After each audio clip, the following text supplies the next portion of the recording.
शुरू करें। हाँ गुरुजी, रिकॉर्डिंग चालू कर दी जी। या देवी सर्वभूतेषु विद्यारूपेण संस्थिता नमस्तस्यै नमस्तस्यै नमस्तस्यै नमो नमः।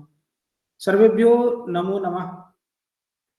पांडुलिपि एवं पुरालिपि अध्ययन विषयक इस कार्यशाला में हम आपका स्वागत करते हैं, अभिनंदन करते हैं। जैसा कि आपको विदित है कि यह कार्यशाला 15 अक्टूबर 2023 से प्रारंभ हुई है और 15 अक्टूबर जो है हमारे केंद्रीय संस्कृत विश्वविद्यालय का स्थापना दिवस है। उसी के उपलक्ष्य में हमने ये कार्यशाला 15 अक्टूबर से प्रारंभ की है, जो कि जो है 2024 15 अक्टूबर तक चलेगी। इसमें हम पांडुलिपियों का संपादन, उनका सूचीकरण, लिप्यंतर, प्रतिलिपि कैसे किया जाए, इन सब विधाओं पर हम चर्चा कर रहे हैं और साथ ही हम प्राचीन कुछ लिपियों को भी पढ़ेंगे, जिनमें विशेष रूप से ब्राह्मी, शारदा, ग्रंथ और ओल्ड नागरी, ये 4 लिपियां के पांडुलिपियों को पढ़ना सीखेंगे, लिपियों को सीख लेंगे और इनके पांडुलिपियों को कैसे संपादित किया जाए, ये हम जो है इस कार्यशाला में सीखने वाले हैं। तो पुनः आपका स्वागत करता हूं और जैसा कि हमारा इस कार्यशाला का ध्येय वाक्य है, पांडुलिपिम पठ आधुनिको भव। पांडुलिपि को पढ़िए, आधुनिक बनिए। कैसे आधुनिक बनेंगे?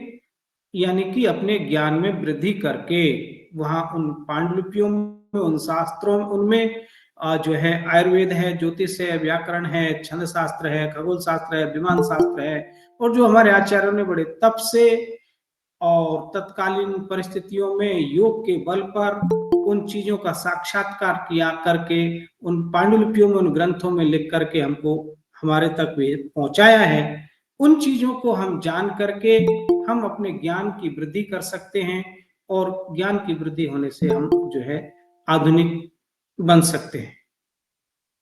तो अभी तक हम लोग जो है देख रहे थे कि पांडुलिपियों का कैटलॉगिंग कैसे किया जाए। पिछले क्लास में हमने पांडुलिपियों के कैटलॉगिंग के विषय में चर्चा किया कि एक मैन्युस्क्रिप्ट, कोई ग्रंथ यदि हमें मिला है तो हम उसके कैसे जो है सूची बनाएं,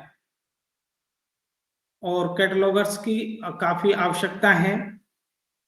तो एक पांडुलिपि विशेषज्ञ जो है वो लिपि के साथ साथ वो पांडुलिपि का सूचीकरण का जो है में उसकी महारत होनी चाहिए और संपादन में भी उसकी गति होनी चाहिए। जो संपादक है उसको भी पांडुलिपि सूचीकरण का जो है ज्ञान अति आवश्यक है, क्योंकि जो सूचनाएं हैं वो सूचनाएं पांडुलिपि में कहाँ मिलती हैं, यदि वो पता नहीं होगा तो हम डायरेक्ट संपादन, ग्रंथ का संपादन करने जाएंगे तो हमें जो यथेष्ट आवश्यक सूचनाएं हैं, जानकारियां हैं, वो जो है खोजने के लिए बहुत परिश्रम करना पड़ेगा। और यदि हमें पता है कि भाई हमें कोलोफोन एंड पोस्ट कोलोफोन में से सूचनाएं मिलती हैं, तो हम डायरेक्ट जो है, जैसे ही मैन्युस्क्रिप्ट कोई हमारे हाथ में आएगी, हम शुरू में उसके फर्स्ट फोलियो को देखेंगे, आदि मंगल को देखेंगे। वहां से हमें ग्रंथ की थोड़ी प्रकृति पता चल जाएगी, किस परंपरा का है और जो है किस लिपि में है, किस भाषा में है। फिर उसका समय और उसके जो है लेखक और उसके जो है कर्ता और तत्कालीन परिस्थितियों का सबका बोध करने के लिए हमें उसके ग्रंथ के बाद पीछे के हिस्से में अंतिम पृष्ठ पर जो प्रशस्ति लिखी होती है, ग्रंथ प्रशस्ति जो लिखी होती है, उस पर जाना होता है और वही प्रशस्ति से ही हमको सारी सूचनाएं उस ग्रंथ की मिलती हैं कि ये किसने लिखा है, कब लिखा है, किसके कहने पर इसको लिखा गया है, उद्देश्य क्या था, तत्कालीन ऐतिहासिक क्या पृष्ठभूमि थी, क्या परिस्थितियां थी, उन सब का उल्लेख वहां हमको मिल जाता है। तो हम पिछले क्लास में ये जो है पुस्तिका और जो है प्रतिलेखक पुस्तिका के विषय में चर्चा हम लोगों ने किया था। इसी को हम आगे बढ़ाते हुए आज हम कुछ मैन्युस्क्रिप्ट्स, कुछ पांडुलिपियां देखेंगे और उन पांडुलिपियों की प्रशस्तियों को पढ़ेंगे। उन प्रशस्तियों को पढ़ करके हम वहां से सूचनाएं निकालेंगे कि जो है इसमें कर्ता कौन है, इसका समय क्या है, या इसका लेखक कौन है। तो मैं स्क्रीन शेयर करता हूं और कुछ मैन्युस्क्रिप्ट्स हम लोग देख लेते हैं।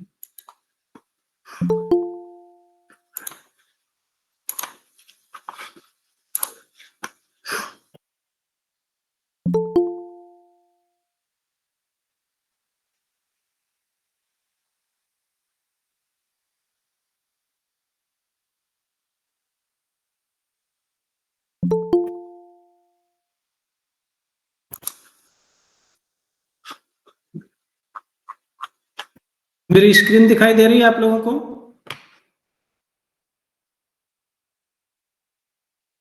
Yes sir. हाँ सर। जी जी। हाँ सर। तो ये चरण पादुका है, इसको हम अंत में लेंगे, पहले कुछ प्रशस्ति देख लेते हैं।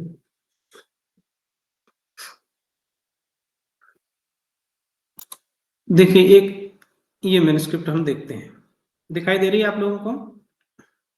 Yes sir. जी थोड़ा जूम करने से अच्छा। हाँ हाँ हाँ, मैं जूम कर देता हूँ।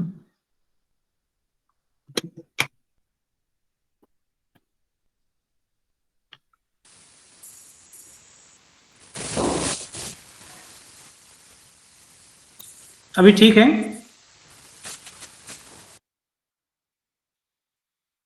Yes sir. हाँ सर ठीक है।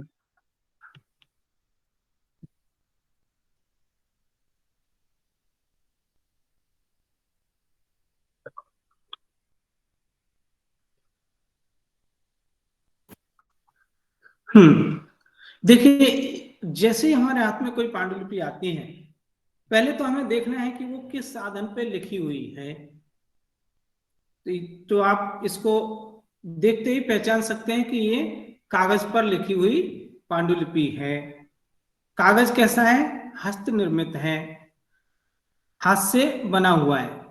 हाथ से बना हुआ कागज या जो है मील का कागज कैसे पहचान पड़ेगा? कई बार ऐसा भी होता है, मील का कागज भी आपको ये पांडुलिपि जैसा ही, ऐसी ही आकृति का और ऐसे ही कलर का, रंग का, और ऐसे ही मोटे, इतना ही मोटा मील का पेपर भी मिल जाएगा। तो आपको वहां जो है पहचानने के लिए कुछ चीजें सहायता करेंगी। एक तो है कि जो हाथ से बना हुआ कागज होगा वो जो है चिकना कम होगा। ये आप देख सकते हैं, कागज जो है थोड़ा सा खुरदरा जैसा है, इसमें स्मूथनेस, वो चिकनाई उतनी नहीं होगी। लेकिन मील का जो पेपर होगा वो बड़ा ही जो है, आपकी उंगली से जब आप उसको टच करेंगे तो आपकी उंगली उसके ऊपर थोड़ा स्लिप हो रही होगी, उससे आप पहचान सकते हैं चिकनाई उसकी मील पेपर की अधिक होगी। दूसरा, इस कागज में आप देखेंगे थोड़े रेसे जैसे दिखाई दे रहे हैं, ऐसे रेसे उसमें मील वाले पेपर में नहीं होंगे। तीसरा, आप ये जो किनारियां वगैरह देख रहे हैं, थोड़ा सा टूटा टूटा सा पेपर, थोड़ा ये है, थोड़ा सा टाइट ये पेपर है। आप देख रहे हैं कई जगह से जो है, यानी कि कहीं से टूटा है, कहीं से थोड़ा बड़ा है, साइडों से कुछ किनारा ऐसा है।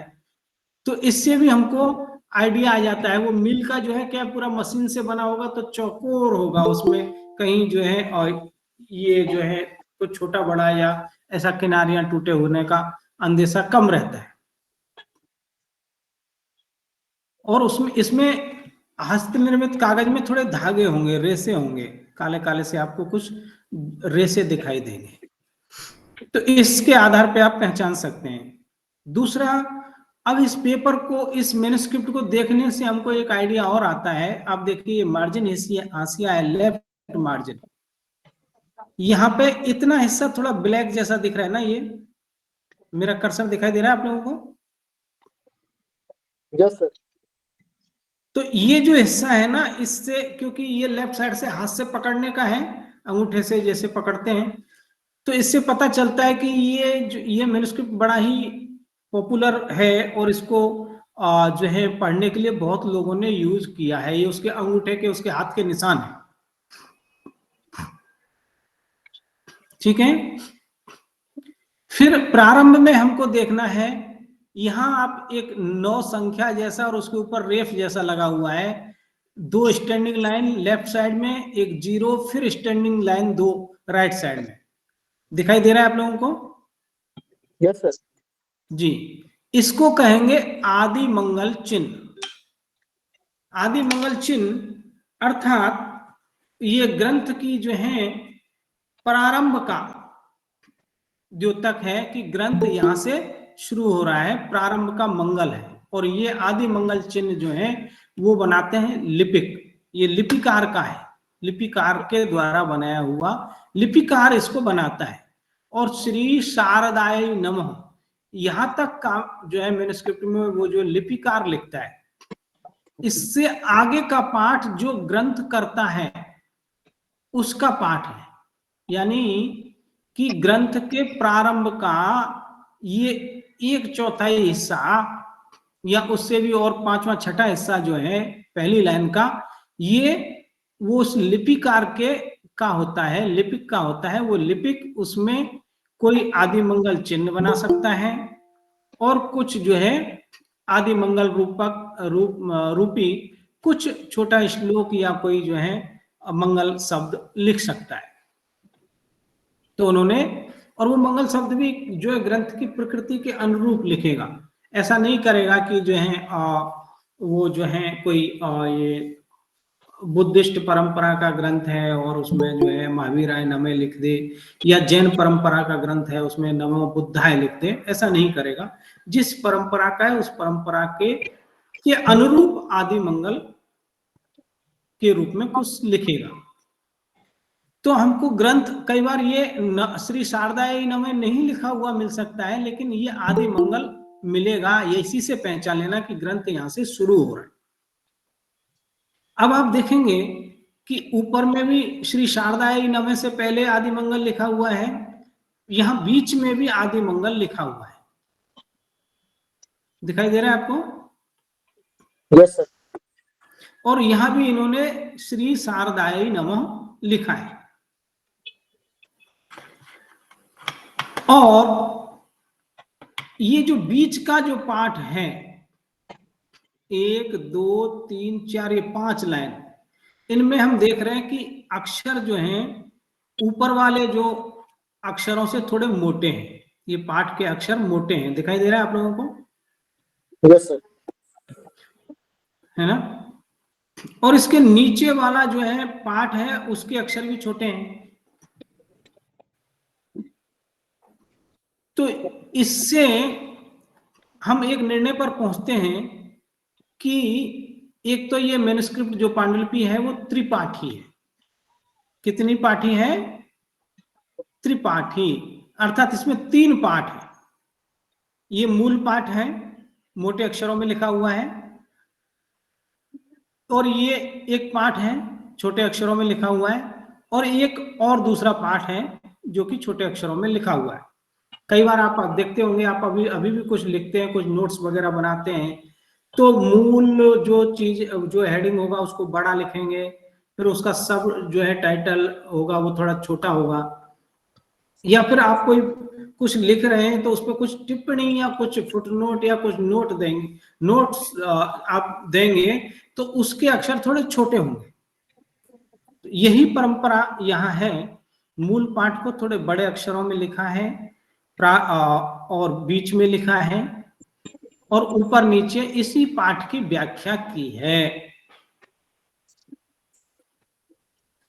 तो हमें यहां से जो है प्रथम पेज पृष्ठ से हमें इतना पता चल गया कि ग्रंथ जो है मूल है और उसकी टीका है। ओके, अब फिर आप प्रारंभ की एक लाइन टीका का पढ़ लें, एक पंक्ति जो है मूल का पढ़ लें। तो इससे भी अगर प्रारंभ में कहीं ग्रंथ का नाम लिखा होगा तो इससे जो है आपको यहां से पता चल जाएगा। और यदि वहां आपको ग्रंथकार का और कर्ता का या ग्रंथ का नाम कुछ पता ना चले, तो आपको सीधे जो है जाना पड़ेगा उसके अंतिम पेज में। अंतिम पेज में हम अभी लेके चलेंगे आपको। और यहाँ पे देखिए दोनों साइड के मार्जिन हाशिया को में भी देख ले कि वहां पर कोई चित्र तो नहीं बना है या कोई अक्षर लिखा है, तो वो अक्षर जो है कुछ पाठ है कहाँ जुड़ेगा। जैसे ये चौ, राइट साइड में एक चौ है, तो जिस लाइन के आगे लिखा हुआ है उसी लाइन में आप घुस जाइए। तो इस लाइन में आप गए और काकपाद हंसपाद देखिए ये मिल गया, ये दो तीर जैसा दिखाई दे रहा है, एक ये और एक ये दिखाई दिया आपको। हाँ सर। तो अर्थात इस अक्षर को यहां जोड़ना है, ये योजक चिन्ह है ये हंसपाद। तो आपका पाठ बनेगा निरपेथ अमात्येषु च सर्व संपदः। तो ये च यहां जुड़ जाएगा। उस पाठ का आप समावेश कर लें लिप्यंतर करते समय। और यहां आपको वो फोलियो संख्या मिल गई, ये पहला पेज हो गया। ओके, अब ये जो फोलियो संख्या मिलने से, ये फोलियो संख्या जो है कागज की मैन्युस्क्रिप्ट्स में हमेशा बी पार्ट में लिखी होगी। जो पांडुलिपि में दो जो एक पेज जो होता है उसके दो हिस्से होते हैं। जैसे एक सिक्का होता है, एक में अशोक छपा हुआ है, एक में दूसरी साइड में संख्या नंबर लिखा हुआ है। जैसे 5 रुपए का सिक्का है, एक तरफ अशोक छपा हुआ है, दूसरी तरफ 5 रुपया लिखा हुआ है। तो जो ये जो संख्या है ना, ये वही बी पार्ट है जहां अशोक जो है 5 रुपया लिखा है सिक्के में। अर्थात कागज की पांडुलिपियों में जो पृष्ठ संख्या डालते थे वो इसके जो है बी पार्ट में आपको मिलेगी। तो इतना देखने से ही आपको ये पता चल जाएगा कि ये इसका बी पार्ट है। तो इसका ये पार्ट जो है, ये पार्ट भी होगा। कोई कुछ बोल रहा है तो उस जिनका माइक चालू है वो कृपया माइक बंद कर लें यदि कोई प्रश्न नहीं है तो जो ये पार्ट है ना, यहाँ ए पार्ट में हो सकता है उन्होंने खाली जो है ग्रंथ का नाम ही लिखा होगा और बी पार्ट से ग्रंथ शुरू किया, इसलिए ये जो है स्कैन यहाँ बी पार्ट से किया गया। ओके, अब इसका आगे का पेज देखने से हमको आइडिया आ जाएगा।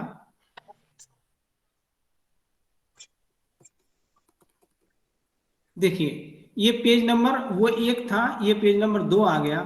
अब पेज नंबर 2 में 2 का ये पार्ट है, इसलिए यहाँ लेफ्ट साइड, यहाँ राइट साइड में कोई पेज नंबर नहीं लिखा हुआ है। ठीक है ना सर पहले पेज में जो मैनस्क्रिप्ट के बीच में जो गैप है, इस पेज पर गैप क्यों नहीं है और क्यों ये गैप देते हैं? देखिए ये वाला गैप, हाँ सर, हाँ सर। हाँ ये ना, ये मध्य फुल्लिका है, इसको मध्य फुल्लिका कहते हैं। अर्थात ग्रंथ के बीच में वो एक कुछ जगह स्थान, रिक्त स्थान छोड़ा जाता है और एक पुष्प जैसा दिखाई देता है, कई बार कुछ आकृति भी बना देते हैं, इसको कहते हैं मध्य फुल्लिका। और ये मध्य फुल्लिका की परंपरा जो है ना ताड़पत्रीय पांडुलिपियों से आई है। ताड़पत्र की पांडुलिपियों में उनको सुरक्षित रखने के लिए, बीच में छेद किया जाता था और छेद करके फिर उसमें एक रस्सी प्रो करके ऊपर नीचे जो है लकड़ी की 2 पट्टियां लगा करके उसको अच्छे से कस के बांध करके रखा जाता था।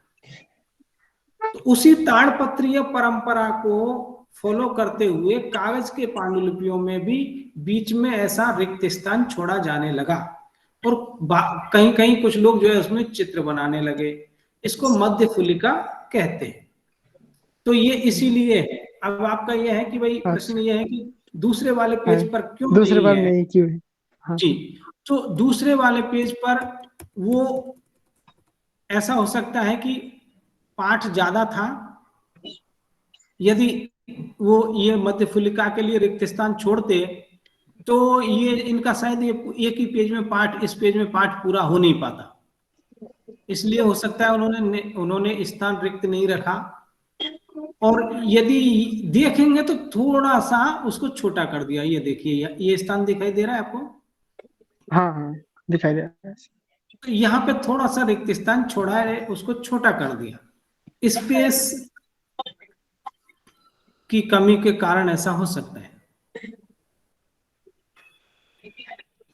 हाँ सर, ठीक है, अब परंपरा चले आ रहा है। हाँ हाँ, ओ तार और पट्टी। देखिए ये जो है ना, ये दूसरा वाला पेज जो है ना, ये इसका अंतिम पेज है, मैंने फर्स्ट और लास्ट पेज रखा है।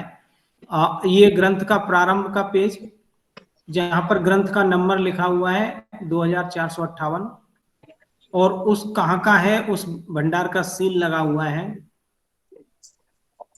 और ये फर्स्ट पेज हो गया, इसका पता चल गया हमको यहाँ से आदि मंगल से, और दूसरा हमको ये भी पता चल गया कि यहाँ एक नंबर लिखा हुआ भी है। फिर इसका ये अंतिम पेज है, ये 122 112 नंबर, और उससे पहले 112 लास्ट का पेज भी खाली है, अर्थात ये 112 ये जो पेज है ये 112 का ए पार्ट है और ये 112 का बी पार्ट। ओके, तो यहाँ जी ये सर। ग्रंथ पूरा हो रहा है। अब हमें इसमें देखना है पुष्पिका, पाठ तीनों है यहाँ। तो अब देखिए इन्होंने हमको पुष्पिका को ढूंढने के लिए एक अच्छी सुविधा दे दी, हमारे लिए जो है फायदा ये कर दिया कि इन्होंने इसको थोड़ा सा जो है हाईलाइट कर दिया। आपको यहाँ दिख रहा है लाल कलर, ये लाइन जो है में लाल लाल कलर दिखाई दे रहा है अक्षरों के जी ऊपर, सर, हाँ है ना? लाल दिखाई दे रहा है। हाँ हाँ, तो ये जो है लाल स्याही से या गेरू से उसको हाईलाइट कर दिया। उस समय भी हाईलाइटर का प्रयोग होता था ना, यानी ब्लैक इंक के अलावा दूसरी जो है कोई स्याही से उसको उन्होंने, और विशेष रूप से ये लाल गेरू का जो है प्रयोग होता था हाईलाइट करने के लिए। तो हमें पहले तो इसको ही पढ़ लेना है। तो यहाँ लिखा है इति श्री किरातार्जुनीये महाकाव्य। तो ग्रंथ का नाम क्या है? ये ग्रंथ का नाम मिल गया आपको, क्या नाम है ग्रंथ का? किरातार्जुन। किरातार्जुनी काव्य। ठीक है, श्री भारवी विरचिते, कर्ता मिल गया, कौन करता है? भारवी। हाँ भारवी। लक्ष्म्यंके, अंक का नाम है लक्ष्मी अंक। ठीक है, कल्याण संपल्ला संपल्लाभो नामाष्टादश सर्ग। ये सर्ग का नाम मिल गया आपको लक्ष्मी अंक का, जो है कल्याण संपन्न लाभ नामक अष्टादश सर्ग। तो जी सर जी 18वां प्रणाम। सर्ग। सर जी प्रणाम। हाँ जी प्रणाम, स्वागत है। सर जी मैं पूछ रहा था, जैसे आपने अभी कहा कि 12वीं विरचिते, तो यहाँ पे मतलब एक ही मात्रा को कुछ और रूप में दिखाया गया, जैसे कि सामान्यतः देवनागरी में देखते हैं तो ऊपर या ते यहाँ में ना एक 12वीं ही मतलब, जी हाँ वेरी गुड वेरी 12वीं गुड। विरचित दिखाया जा हाँ रहा है यहाँ। जी जी, भारवी विरचित, और ता के आगे एक एक हाँ? फुल स्टॉप, सुनिए, जी जी तो के आगे एक फुल स्टॉप जैसा लगाए।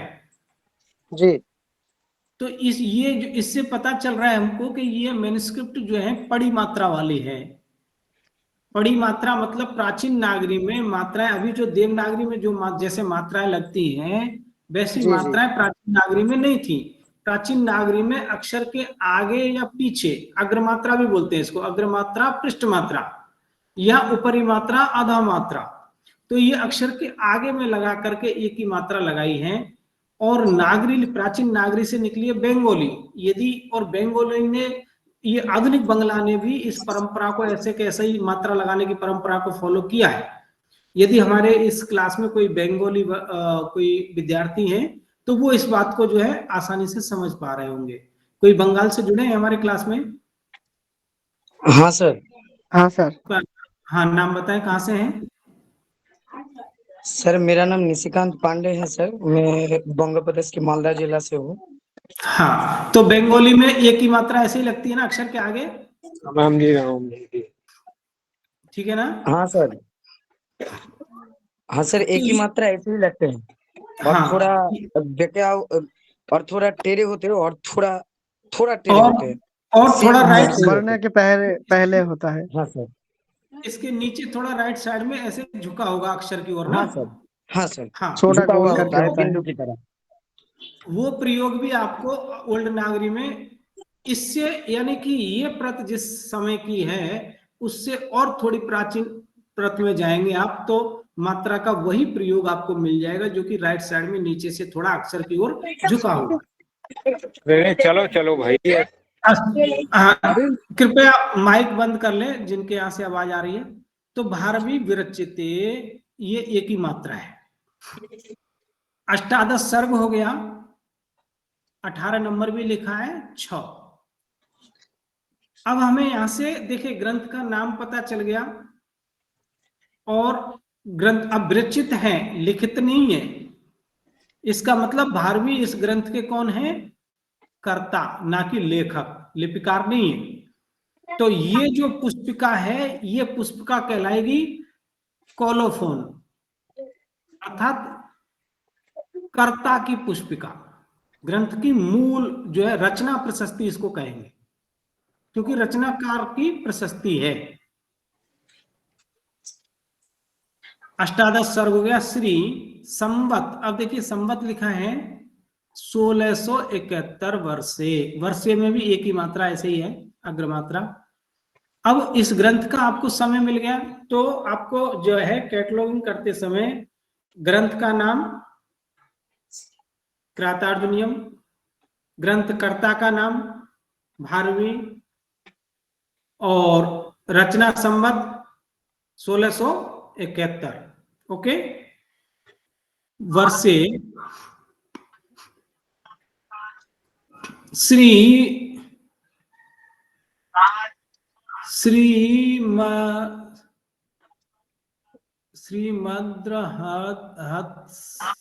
हाँ, श्रीमद बृहत मद श्रीमद बृहत खरतर गच्छे। तो श्रीमद बृहत खरतर गच्छे, श्रीमद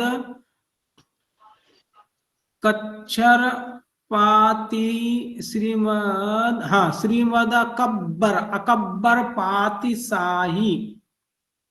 तो संवत 1671 वर्ष में इसकी प्रतिलिपि हो रही है और किसके समय में? श्री जो है खरतर गच्छ के कोई साधु हैं और वो जो गच्छ है जैन परंपरा का खरतर गच्छ है, अर्थात जैन परंपरा के किसी भंडार में या किसी महाराज के उपदेश से इसका जो है प्रतिलिपि हो रही है।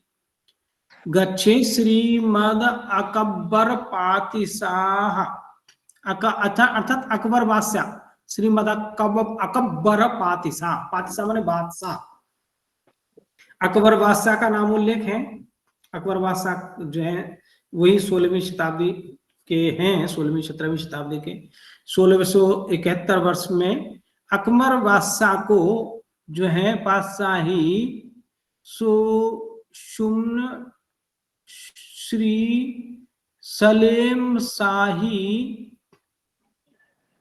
प्रतिबोधक, तो अकबर बादशाह को के प्रतिबोधक युग प्रधान श्री जिन सिंह सूरी विजय राज्य, युग प्रधान जो है जिन सिंह सूरी जी महाराज हैं, उनके राज्य में, उनके जो है आधिपत्य में वा श्री ज्ञान प्रमोद गणिवराणाम शिष्य, ज्ञान प्रमोद गणिवर आचार्य हैं, उनके शिष्य पंडित विशाल कीर्तिना लेखी। और अर्थात इसके लेखक कौन हुए? पंडित विशाल कीर्ति जो है इसके लिपिक हुए।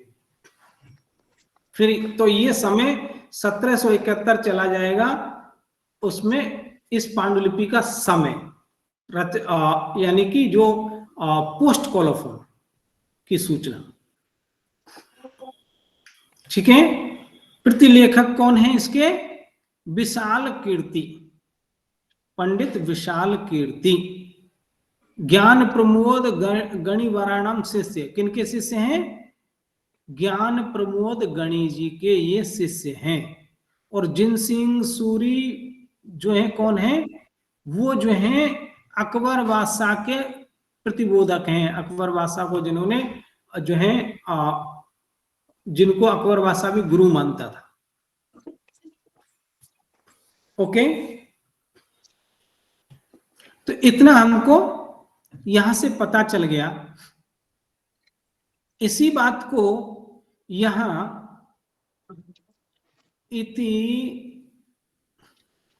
इति कवि मतम श्री, यहां नीचे भी इसको तो नीचे अब हम उसमें टीका में देखते हैं टीका क्या कह रही है। टीका इसी बात को जो है यहाँ वो अपने हिसाब से उसका व्याख्या करेगी। तो ये देखिए, इति श्री किरातार्जुनीय महाकाव्ये कल्याण संपन्नाभो नाम अष्टादश सर्गः। कल्याण संपन्न नामक अष्टादश सर्ग समाप्त हुआ। इति प्रकरण परिसमाप्ते।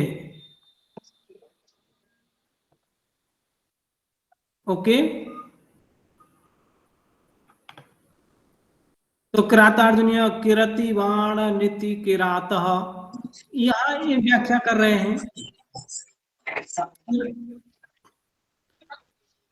संवत 1671 वर्षे श्री खरतर गच्छ श्री सागर चंद्र सूरी शिष्याख्याम वाचनाचार्य वर्य धुर्य श्री श्री ज्ञान प्रमोद गणी वराणाम शिष्य पंडित प्रकांड गुण नंदन गणी पंडित विशाल। अब देखिए लॉ यहाँ छूट गया था, तो उन्होंने एक हंसपाद लगा करके लॉ को जो विशाल कीर्ति लिखता प्रतिरियम चिरंजीयताद इति। तो ये प्रति किसने लिखी? विशाल कीर्ति ने। जो मूल में जो बात लिखी हुई थी उसी की व्याख्या जो है यहाँ गुरुजी ने भी की। हाँ जी, जो ये इसमें लाल रंग से सर ये जो हो रखा है मार्किंग, ये उसी समय की है या जो संस्थान वाले वो ही करते हैं बाद में कैटलॉगिंग करते समय? ना, ज्यादातर मैन्युस्क्रिप्ट में तो उसी समय जो है वो लाल रंग से वो कर देते हैं। जो ग्रंथ को लिख रहे हैं ना, जो लिपिकार हैं, वही उसी समय इसको जो है हाईलाइट कर देते हैं।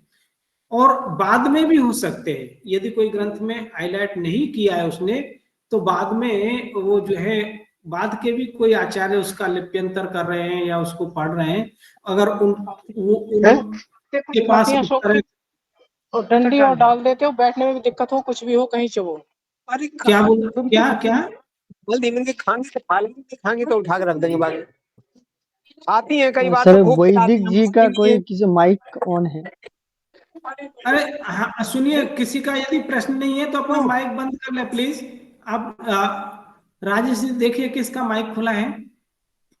उनका वैदिक जी का माइक ऑन है, वैदिक नाम का। वैदिक जी, वैदिक जी जीवन में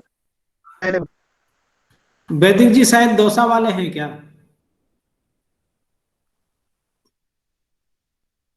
कृपया माइक बंद कर लें जिनका माइक खुला हुआ है। तो ये जो हाईलाइट करने कर जो है वही कर देते हैं प्रतिलिपि करने वाले। ओके, यदि कहीं नहीं किया है तो बाद में भी इसने का किए हुए पृथ्वी हमको देखने को मिलते हैं। अस्तु, ये हमने जो देखा, इससे संबंधित कोई प्रश्न है आप लोगों का? इसमें हमको ग्रंथ का नाम पता चल गया, ग्रंथ का कर्ता पता चल गया, रचना सम्मत ये है, ये वो प्रतिलेखक प्रतिलिपि का समय पता चल गया, और लिपि किस लिपि में है ये भी पता चल गया। अस्तु, हम एक और ये एक चरण पादुका देखते हैं। ये जो है इस पे पत्थर पे लिखा हुआ है, इसको पढ़ना कैसे है पहले तो ये देख लीजिए। तो देखिए, पढ़ने के लिए आप बताएंगे कोई आइडिया, इसको कहां से पढ़ा जाएगा? चारों ओर पाठ लिखा हुआ है। इसको सज जूम करेंगे थोड़ा, और जूम कर दें? अच्छा, मैंने छोटा कर दिया इसको।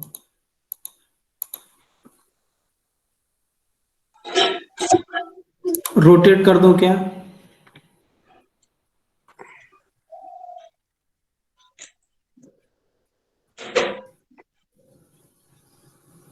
चरणों के शुरुआत में सर कोने में आदि मंगल चिन्ह दिया हुआ है। Very good, very good. तो हमको इसे, हमें आदि मंगल देखना है हमेशा, यहां से प्रारंभ हो रहा है। मैं उसी को, ये देखिए, ये आदि मंगल है, पत्थर पे लिखा हुआ है, संवत 1685 वर्षे 1685। तो यहां से पता चल गया किस समय लिखा है, 1685 वर्ष। अब यहाँ देखिए, यहाँ भी इसकी लिपि क्या है? प्राचीन नागरी लिपि है, अग्र मात्रा है। आप देखिए यहाँ पे राइट साइड में थोड़ा सा आगे की ओर झुकी हुई है, अर्थ अक्षर की ओर वो मात्रा झुकी। तुम्हारा मोबाइल तो घरे रखना। 1600, कृपया माइक बंद कर लें। 1685 बैसाख, पटिया माइक बंद कर लें जिनका माइक खुला हुआ है। और बैसाख मास है, कौन सा महीना है? बैसाख महीना भी मिल गया आपको। और शुक्ल पक्ष है वैसाख, शुक्ल पक्ष, वैसाखे, हाँ, सित, सित माने शुक्ल पक्ष। और ये 12 नंबर है दिने, अर्थात द्वादश दिने।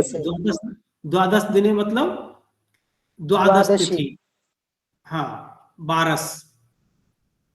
और शुक्रे, ये क्या है? शुक्रे अर्थात बार, शुक्रवार, ठीक है। उसके बाद और प्लस करता हूं इसको, शुक्रे, और फिर हमको इस लाइन से ऐसे आ जाना है। ये पहले ये ऊपर की एक लाइन को पूरा करेंगे,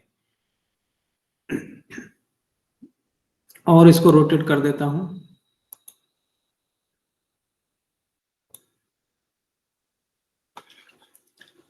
शुक्रे वासरे, ये वा था ना, वासरे अर्थात शुक्रवार को, श्री अहमदाबाद नगर वासी, अहमदाबाद नगर वासी। तो देखिए 1685 में भी अहमदाबाद का नाम क्या था? अहमदाबाद ही था, लेकिन लिखते थे अहमदाबाद। अहमद शाह ने बसाया ना, तो अहमदा, मो डबल था, अभी मो सिंगल होगा। सर प्राचीन लिपियों में तो जैसे धर्म को भी धर्म मकार को द्वितीय किया गया संस्कृत में। हाँ हाँ हाँ हाँ, ठीक है। वहां तो जो है रेफ के कारण मादित हुआ, जैसे धर्म को धम्म, रेफ का लोप कर दिया, धम्म कर दिया, या फिर रेफ के कारण भी वो मोदित हुआ। यहाँ तो रेफ नहीं है, फिर भी मो को डबल किया गया है।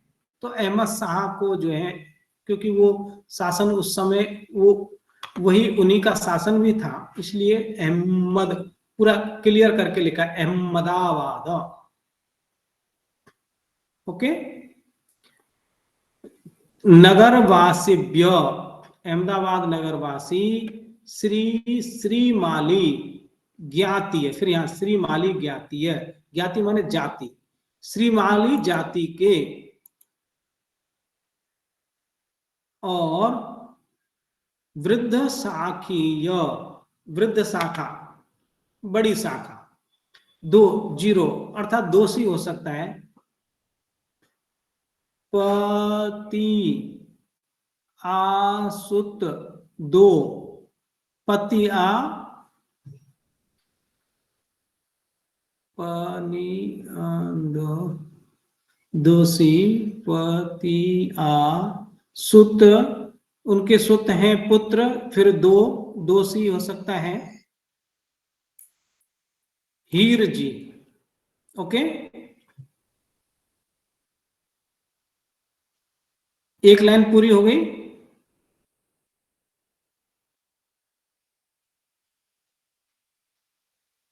फिर आगे जाना है।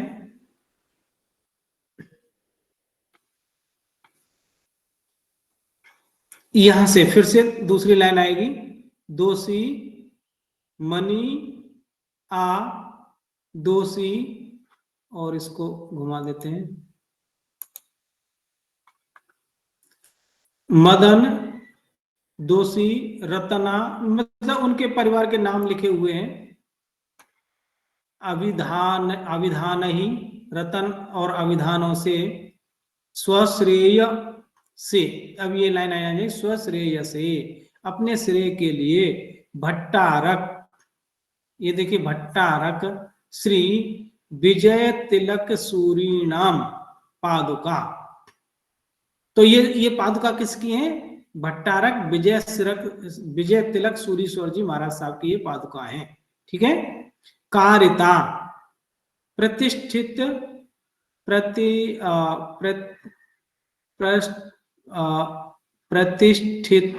प्रतिष्ठिते च श्री तपगच्छे भट्टारक श्री। अब ये यहाँ पाठ पूरा हो गया। अब यहां से आना है विजय तिलक सूरी, और इसको रोटेट कर देते हैं।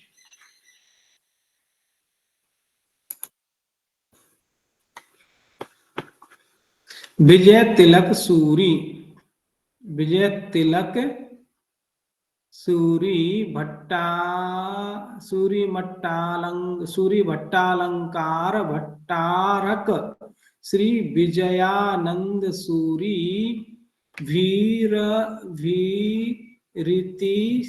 भीरिति श्रेय।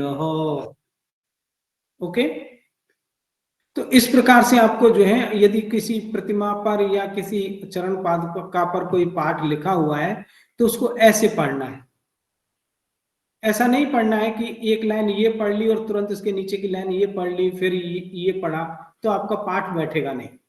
अब यहां से आपको उसका समय भी मिल गया, कहां से प्रारंभ हो रहा है ये भी मिल गया, और कहां खत्म हो रहा है ये भी मिल गया, और इसमें कुछ नाम भी मिल गए, समय भी इसका मिल गया। और तो ऐतिहासिक दृष्टि से भी महत्वपूर्ण है, आपको बहुत सारे ऐतिहासिक तथ्य भी मिले और बहुत सारी आपको जानकारियां यहां से मिल गई। इस प्रकार से आप इसका एक कैटलॉग बनाना है तो आप इसका कैटलॉग आराम से बना सकते हैं। यदि आप इसका कैटलॉग बनाना चाहेंगे तो मैं आपको व्हाट्सएप ग्रुप में इसका एक फोटो भेज दूंगा, और आप इसमें से सूचनाएं जो है एकत्रित करके मुझे उसमें क्या क्या सूचनाएं हैं मुझे लिख करके भेजिएगा। ओके जी। अच्छा, आज हम इतना ही रखेंगे। यदि किसी का प्रश्न है तो पूछ लीजिए। अभी हम क्लास को यहीं पूरा करेंगे आज। महोदय जी, सर जी प्रणाम। जी प्रणाम। मैं अजय बोल रहा हूँ सर जी, अजय शर्मा। मैं हरिद्वार से बोल रहा हूँ सर जी। बोलिए। मैं सर जी, जो कैटलॉग बनाने की एक विधि जो आपने पिछले कक्षा में बताई थी, क्या उसको वापस एक बार थोड़े सूक्ष्म से बता सकते हैं, क्या क्या करें हम? अच्छा, आप क्या कर रहे हैं वहाँ? आप कोई संस्था में कैटलॉग जी, हैं या? मैं पीएचडी के लिए रजिस्ट्रेशन होना है मेरा उत्तराखंड संस्कृत यूनिवर्सिटी में। अच्छा, क्या विषय पांडुलिपि ले पे रहे हैं? अभी सर मैं हम्म। पांडुलिपि ही लूंगा मैं। अच्छा, वाह, अच्छा है, पांडुलिपि पे कार्य कीजिए। वहां तो अभी आपके उत्तराखंड संस्कृत यूनिवर्सिटी में शायद अलवर से एक सर गए हैं ना, क्या नाम है उनका? नया ही पोस्टिंग हुआ है, मैं बताऊंगा। जी ठीक है। ये एक दिन हम पुणे कैटलॉगिंग पर एक क्लास और रख लेंगे, और जी उस पे जो है पूरी जानकारी हम उसमें चर्चा कर लेंगे, क्योंकि विषय लंबा है। कैटलॉग बनाने के लिए आपको पुष्पिका वाक्य को पढ़ने का ज्ञान होना चाहिए, और उसमें से फिर सूचनाएं, ग्रंथ का नाम क्या है, कर्ता क्या है, किस समय का है, और उसकी अगर टीका है तो टीका टीका का नाम क्या है, टीकाकार क्या है का नाम क्या है, और जो है किस समय की है, ये ग्रंथ किस साधन पर लिखा हुआ है, कौन सी लिपि में लिखा हुआ है, क्या इसकी भाषा है, ये सारी जानकारियां कैटलॉग में हो। अर्थात कैटलॉग एक दर्पण होता है किसी भी पुस्तकालय का। उस कैटलॉग को देखते ही उस ग्रंथ का पूरा आइडिया जो है उसको, वो जो वाचक है उसको आ जाना चाहिए कि इस ग्रंथ में ये कि जो है कितने अध्याय हैं, कौन इसका करता है, कौन समय है, उसकी सारी शॉर्ट में डिटेल्स आपको मिल जाती है। और ये कैटलॉग बनाने के लिए आपको पांडुलिपियों में जो सूचना संकलित करनी होंगी वो मिलेंगी आपको कॉलोफोन एंड पोस्ट कॉलोफोन से, पुष्पिका और प्रतिलेखक पुष्पिका से। ओके, फिर एक दिन और चर्चा करेंगे हम लोग। अस्तु, किसी और का कोई प्रश्न है?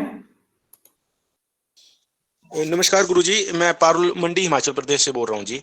जी जी जी, बोलिए। जैसे आप ये अभी जो आपने जैसे बताया ना, ये चरणों वाला भी जैसे आप बोल रहे थे, पुरानी जैसे देवनागरी लिपि का है ना जी। हम्म। तो ऐसे ना, जैसे मेरे ना नगर मंडी नगर में भी ऐसे कई जैसे प्राचीन मंदिर है ना जी इधर, तो इधर भी ऐसा लिखा हुआ मिलता है हमें। अच्छा। किंतु वो ही ना अभ्यास ना होने के कारण ना फिर हम इतना जैसे इनको ना जैसे पढ़ नहीं पाते हैं। तो इसके जी लिए जी जैसे थोड़ा सीखना होना ये पुरानी वाली नागरी भी। जी जी जी। तो उसके लिए मतलब किस तरह से हो सकता है जी? ऐसा है, ये हमारे सिलेबस में है।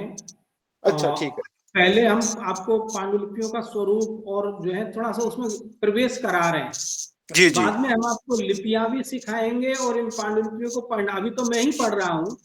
जी जी जब बाद में आप ही लोग पढ़ेंगे, मैं सिर्फ आप लोगों से प्रश्न पूछूंगा और आप उसके इनमें से आंसर ढूंढ ढूंढ के मुझे बताएंगे। जी जी ठीक है। लिपियां सिखाएंगे आपको, ब्राह्मी, शारदा ग्रंथ और प्राचीन नागरिक, 4 लिपियां सिखाएंगे। उन ठीक है। लिपियों की, पांडुलिपियों को कैसे लिप्यंतर किया जाए, कैसे प्रतिलिपिकरण किया जाए, कैसे पढ़ा जाए, ये सब जी बताएंगे। धन्यवाद जी। ओके, धन्यवाद। अस्तु, सर, फिर आज। जी मेरा नाम सुभाष वैद्य है। जी मैं तिरुपति से अभी मैं पीएचडी कर रहा हूँ। जी। सर, मेरा प्रश्न है, यदि हम्म। कोई मैनस्क्रिप्ट पर उसका समय काल वहाँ पर नहीं लिखा हुआ है, तो जी, उसका काल निर्धारण कैसे करना है? देखिए, काल निर्धारण करने के लिए ऐसा बहुत सारे पांडुलिपियां मिलती हैं, उसमें समय नहीं लिखा होता है। इसके लिए आपको देखना है वो किस लिपि में लिखी हुई है, किस साधन पर लिखी हुई है, उसमें वो जो जिस लिपि में लिखी हुई है उस लिपि के अक्षरों में कौन सी, किस प्रकार की मात्राएं प्रयोग हुई है। जैसे कि आपने देखा, यदि अग्र मात्रा, पृष्ठ मात्रा प्रयोग हो रही है, अवश्य ही 16वीं 15वीं शताब्दी के आसपास का होगा। और कागज पे लिखा है तो वो कागज हैंडमेड है या मील का है। हो सकता है कि मील पेपर पे भी अग्र मात्रा, पृष्ठ मात्रा के वाली लिपि लिखी हो, कोई लिपि का जानकार है और लिख, तो फिर हम उसको उस पेपर से पहचानेंगे। और वो जो है मील पेपर है, अर्थात मील जब से जब से आई है उससे पहले का नहीं होगा। और वो जो है उसकी किनारी आपने देखा किरातार्जुनीय में, जो है किनारियां कितनी जो है काली पड़ गई हैं, कितना वो यूज हुआ है। तो इससे भी हमको जो है एक आइडिया आता है कि ये कितने साल पुराना हो सकता है। 100 साल, 200 साल, 300 साल, या फिर उसमें कुछ कीट भक्षित है, या जो है उसकी जो है अक्षरों की स्याही उड़ गई है, या स्याही किस प्रकार की है, नेचुरल स्याही है, अक्षरों के लिखने की उसकी लैया की जो है प्रकृति कैसी है। इन सारी चीजों के आधार पर भी आप ग्रंथ के समय का निर्धारण कर सकते हैं।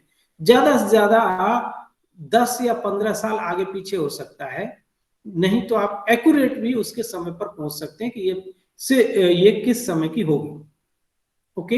हाँ सर। हाँ, आप जितने पांडुलिपियां देखेंगे पढ़ेंगे उनसे आपको ये वेरिएशंस पता चल जाएंगे और उसके आधार पर आप निर्धारित कर सकते